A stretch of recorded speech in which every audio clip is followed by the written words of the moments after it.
degenerates. They hating, they showing their ignorance. Please do not pull side like an idiot. I be on poolside for a little bit. We in the chopper, can I like a chokey dokey. Killer croc in a set of Loki. I collect them all, cause I've been a OG. New set, did a true take in my showroom. That's a one and only. Reset, no regrets. My pockets on fact Tony. Feel good with my bad blast. Keep going up, it's a matrimony. Spend time with my family, remembering where the love goes.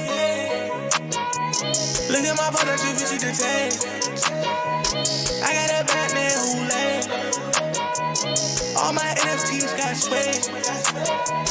I'm out there flipping and give me a bag. NFT flipper, so I got a lot on my mind. If you see me winning, just know that the gang on the grind. In a way that I rhyme, only get better with time. I chop it up, got a hibachi the line. What's up, my homies and fellow NFT collectors? Tomorrow is Star Wars Day, May the 4th, and VeVe has come through with a very exciting drop for the occasion. So I wanted to put together a quick video going over the drop details that were just released through the Medium article and let you guys know my strategy for the drop and my price predictions for afterwards. So first off, the drop price for this drop is going to be 15 gems, which is more than we've ever seen before a comic drop, and the edition size is 44,219, which a lot of people are saying is high, but it's not too much higher than 30,000. It's going to give us a better chance of getting one on drop day and hopefully getting multiples, which we'll talk about in a minute. The 5 rarities that are dropping feature some very interesting covers. The common, as usual, is the classic full color cover of the original Star Wars #1 comic. And of course, collectors are going to like that about it, and it's going to have some value. The uncommon is the original 1977 Star Wars poster, one that we all recognize, and I think that's going to be worth a lot. It's going to do really well. It's probably going to outsell the rare in my opinion. We'll talk about that when we get to price predictions. But the rare is the black and white version of the original common, which is what we usually see for uncommons, but this one has a really nice look, so it might do well. You got the ultra rare and the secret rare. Those are both works of art by the original artists, Rick Hoberg and Dave Cockrum, and if you look closely at the secret rare and do a little research on it, you'll see that it's actually the original art for the back cover of Star Wars Treasury #1, which was published by Marvel Comics, and it was a large size reprint of the first 3 Star Wars comics.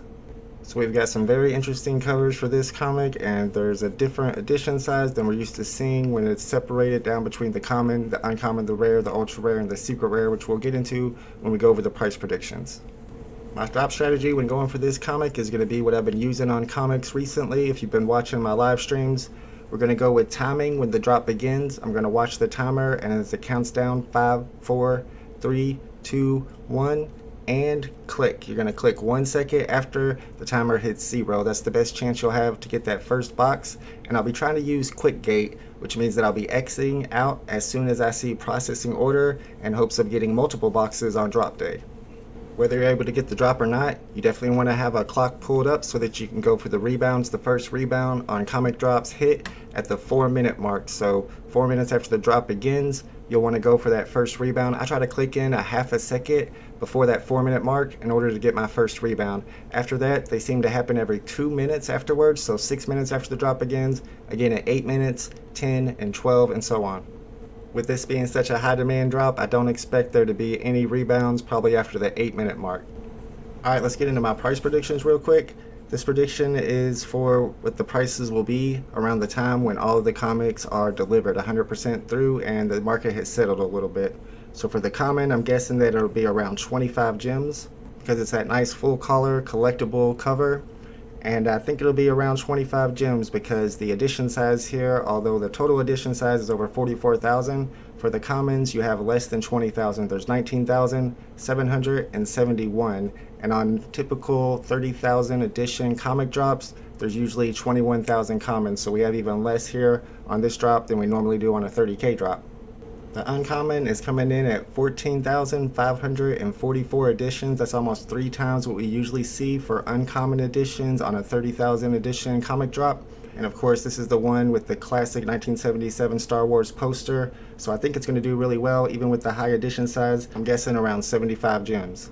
Next up is the rare. It's the black and white variant of the original cover, and there's 5,422 editions. My price prediction on this one is going to be 60 gems. The special edition ultra rare has 2,505 editions, and I'm guessing that it's going to be around 150 gems. And then you have the secret rare for this drop. It's got 1,977 editions of this secret rare. Usually we see 600 editions of secret rares on 30,000 edition comic drops, but I'm still thinking that the floor price for this secret rare will be around 500 gems when all the comics are delivered. Alright guys, before I let you go, I did look up some important serial numbers that you might want to look for on this drop.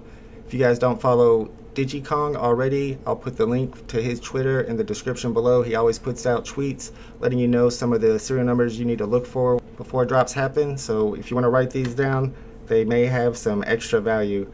The first one, of course, is 1977. That one's going to be worth a lot. That's the year that the comic and the movie was released.